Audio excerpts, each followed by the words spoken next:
নমস্কার, আমি শুভাশিস ব্যানার্জি। আর আমার সঙ্গে এই মুহূর্তে দেখছেন আওয়ার প্রোগ্রেস। আজকে আমরা যে বিষয়টি উত্থাপন করব সেটি হলো পুরনো দিনের জমির দলিল কোথায় পাবেন এবং কিভাবে পাবেন। আপনারা অনেকেই জানেন আমরা পুরনো দিনের দলিলের জন্য, বিশেষ করে সেটা যদি পিট দলিল হয় বা অন্যান্য দলিল হয়, বা জমি কেনার ক্ষেত্রে আপনি পূর্বের দলিল চেক করবেন ভাবছেন, বা হোম লোনের ক্ষেত্রে বিগত 30 বছরের বা 25 বছরের আপনি পিট দলিল ভাবছেন নেব, সেক্ষেত্রে আপনি কি করবেন? প্রথমত, যে দুটো জিনিস আমরা এখন অ্যাভেলেবেল হয়েছে সেটা হলো অনলাইনে আপনি এই পুরনো দিনের দলিল পেতে পারেন, তবে একটা সাল পর্যন্ত। সেই সালটা স্থির করা হয়েছে 1985 সাল। 1985 সাল থেকে বা 87 সাল থেকে আপনি পেতে পারেন।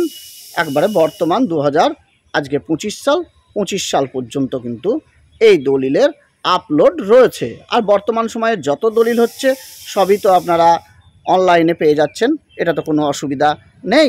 তবে আমরা যেহেতু পুরনো দিনের দলিলের কথা বলছি, সেক্ষেত্রে 1987 সাল থেকে বর্তমান সময় পর্যন্ত দলিল আপনারা WBE ডিস্ট্রিক্ট যেটা রয়েছে পোর্টাল, সেই পোর্টালে পাবেন।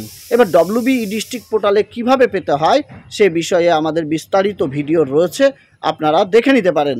সেখানে প্রথমে আপনাকে রেজিস্ট্রেশন করতে হবে WBE যে ডিস্ট্রিক্ট রয়েছে, তারপরে আপনার লগ ইন করতে হবে সেখানে পাসওয়ার্ড দিয়ে, আপনি যে পাসওয়ার্ডটা ক্রিয়েট করেছেন সেখানে ক্রিয়েট করার পর আপনার যে জমির যে তথ্যগুলো, জেল নম্বর, মৌজা নম্বর, জমির যে দলিল নাম্বার, এইগুলো কিন্তু আপনাকে সেখানে পুট করতে হবে, তাহলে আপনি সার্টিফাইড কপি পেয়ে যাবেন। এবার আপনাদের প্রশ্ন থাকবে, আমি দলিলের নম্বরটা জানবো কী করে? আপনার যে বর্তমান দলিল রয়েছে সেই দলিলেই পিট দলিলের নাম্বার এবং সাল এবং রেজিস্ট্রি অফিস উল্লেখ রয়েছে। আর এই যে অনলাইনে যখন সার্চ করবেন তখন রেজিস্ট্রি অফিসের উল্লেখ আপনাকে করতে হয় না, ডিস্ট্রিক্টের উল্লেখ করতে হয় যে কোন ডিস্ট্রিক্টে আপনার করা হয়েছে সেটা। আর সাব রেজিস্ট্রি অফিস দিতেও পারেন। আর আরেকটা কথা, সেখানে দলিলের নাম্বারটা লাগছে এবং সেখানে আপনার সালটা লাগছে, তাহলে আপনি WBE ডিস্ট্রিক্টে সেখানে পেয়ে যাবেন। 3 পৃষ্ঠা বা 4 পৃষ্ঠা, যে যত পৃষ্ঠা আপনার হবে সেই পৃষ্ঠা অনুযায়ী আপনার টাকা নেবে। ধরুন আপনার দলিলে 4 পৃষ্ঠা হলো, যদি 4 পেজ হয় তাহলে সেক্ষেত্রে আমার যেমন 210 টাকা নিয়েছিল PDF ফাইলটা পেতে, আপনাদেরও সেরকম হতে পারে। এই টাকাটা পেড করেই তবে কিন্তু আপনি দলিলটা পাবেন। আর তার আগে প্রিভিউ কপিটা দেখতে পাবেন যে কীরকম আপনার দলিলটা, সেটা দেখতে পাবেন, বা অ্যাভেবিলিটি রয়েছে কিনা দলিলটা সেটাও কিন্তু পাবেন। যাই হোক, এটা গেল তো WBE ডিস্ট্রিক্টে অনলাইনে আপনি 1987 সাল থেকে তুলতে পারলেন। এবার 87 সালের আগের দলিল আপনার দরকার। সাপোজ ধরা যাক আপনার 1965 সালের দলিল দরকার, সেটা যেহেতু এখনও পর্যন্ত অনলাইনে আপলোড হয়নি তাই এগুলো কিন্তু আপনারা অনলাইনে পাবেন না। এক্ষেত্রে আপনাকে যেটা করতে হবে সেটা হলো অফলাইনে, অর্থাৎ যে সাব রেজিস্ট্রি অফিসে এগুলো আপনার রেজিস্ট্রি হয়েছিল সেখানে যেতে হবে। আর একটা কথা মনে রাখা দরকার, 30 বছর হয়ে গেলেই সাব রেজিস্ট্রি অফিস থেকে সেই সব পুরনো জমির দলিলগুলো আপনার জেলা রেজিস্ট্রি অফিসে চলে আসে। এইগুলো আপনাকে মনে রাখতে হবে। DSR অর্থাৎ জেলা রেজিস্ট্রি অফিস, আর ADSR মানে একেবারে যেগুলো আমরা সাব রেজিস্ট্রি অফিস থাকে সেগুলোকে বলা হয়। তাহলে আপনাকে দেখতে হবে যে আপনার দলিলটি 30 বছর সম্পূর্ণ হয়েছে কিনা। যদি 30 বছর হয়ে থাকে তা সত্ত্বেও একবার সাব রেজিস্ট্রি অফিসে খোঁজ নেবেন, কিন্তু বেশিরভাগ ক্ষেত্রে সেটা জেলায় চলে আসে। যাই হোক, আগে কিন্তু সাব রেজিস্ট্রি অফিস আপনাকে খোঁজ করতে হবে। এবার এইটা আপনি নিজে খোঁজ করতে পারেন।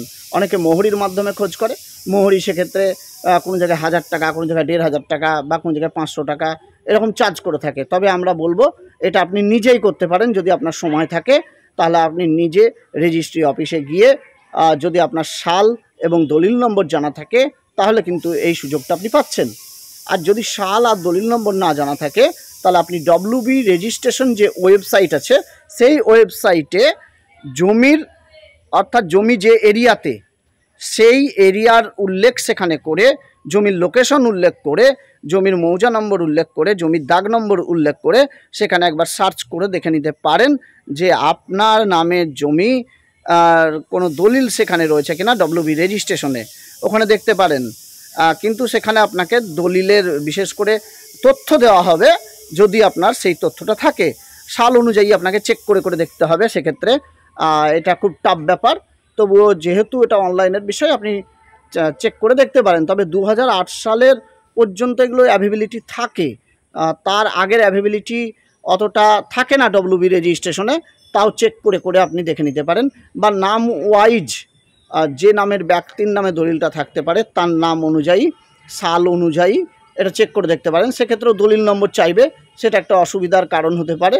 বা শুধু নাম অনুযায়ী সার্চ করে দেখতে পারেন। নাম অনুযায়ী সার্চ করলেও আমরা দেখেছি ওই 2008 সালের পরে যাদের নামগুলো রয়েছে, অর্থাৎ বর্তমান সময়ে যাদের রেজিস্ট্রি হয়েছে দলিলগুলো, তাদের নামগুলো দেখায় আমরা অনেক সময় দেখেছি।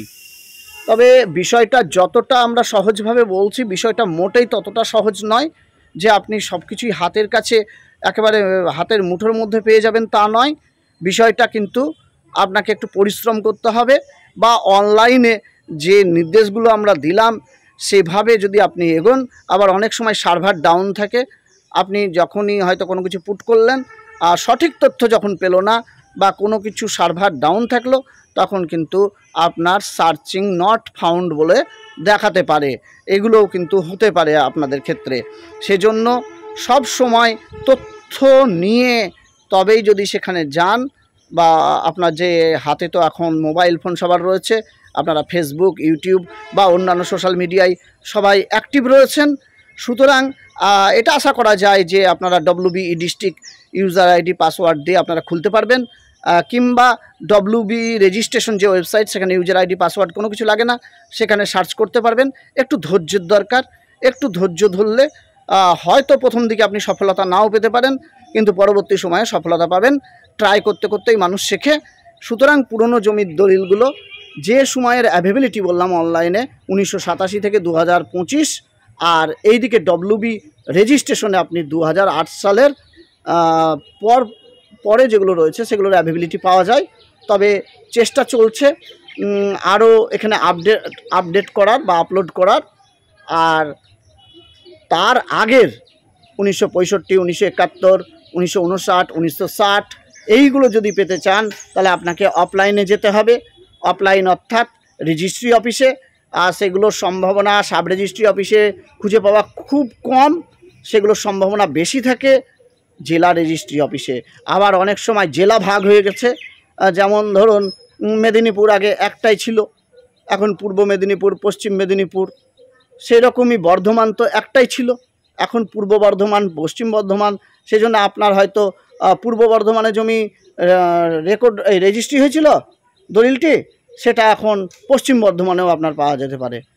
এরকমও হতে পারে, যাদের জেলা ভাগ হয়েছে তাদের ক্ষেত্রে এই প্রবলেমটা হতে পারে। তবে যাই হোক, সবসময় মনে রাখবেন সহজ হয়ে যাবে দলিল খোঁজার ব্যাপারে, যদি দলিলের নম্বর এবং সাল আপনার জানা থাকে এবং কোন রেজিস্ট্রি অফিসে সেটা হয়েছে সেটা যদি আপনার জানা থাকে, তাহলে বিষয়টা কিন্তু খুবই সহজ হয়ে যাবে। আর এইগুলো বর্তমান দলিলের মধ্যে লুকিয়ে থাকবে, আপনার দলিল পূর্ববর্তী দলিলের নাম্বার, বা তার যদি সেই পূর্ববর্তী দলিলটা পেয়ে যান, তা সেখানে আবার তার পূর্ববর্তী দলিলের নাম্বার সেখানে উল্লেখ থাকবে বা সালও উল্লেখ থাকবে। ধন্যবাদ ভিডিওটি দেখার জন্য। আমি শুভাশিস ব্যানার্জি আজকের মতো বিদায় নিচ্ছি। আবার পরবর্তী ভিডিওতে আপনাদের সঙ্গে খুব শীঘ্রই দেখা হবে।